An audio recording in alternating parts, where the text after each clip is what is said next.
Jeshi la Polisi Tanzania Juni 19, 2026 na Julai 5, 2026 lilitoa taarifa za kujulisha hali ya usalama pamoja na hatua linazochukua kwa kushirikiana na vyombo vingine vya ulinzi na usalama ili kuhakikisha nchi inaendelea kuwa shwari, ili kuruhusu wananchi waendelee na shughuli zao za kujitafutia riziki katika mazingira ya amani, utulivu na usalama.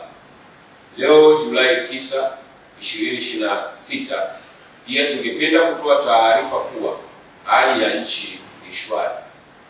Aidha, tulieleza kuwa tulikuwa tukiendelea kufuatilia kwa karibu sana uhalifu uliokuwa unahamasishwa na wahalifu kupitia mitandao ya kijamii na majukwaa mengine kama vile vikao vya ndani.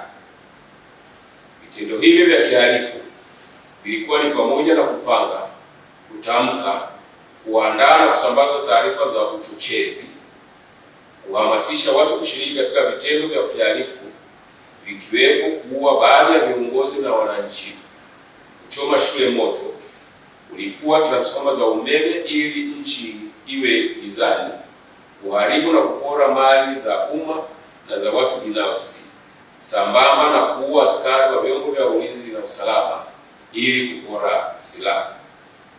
Kwenye taarifa hiyo tulitoa wito kuwa endapo mtu yeyote atatumiwa ujumbe unaohamasisha vitendo kama hivyo kupitia mitandao, asisambaze na badala yake afute.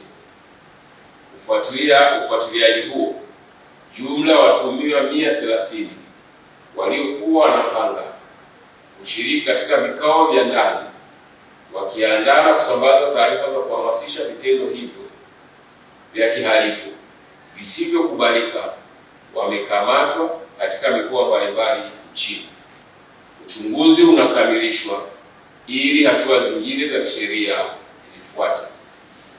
Jeshi la Polisi kwa kushirikiana na vyombo vingine vya ulinzi na usalama tunaendelea kuwahakikishia wananchi usalama wa kutosha wakati wote na kuendelea kuwafuatilia baadhi ya watuhumiwa ambao bado hawajakamatwa ili wakamatwe kwa hatua za kisheria.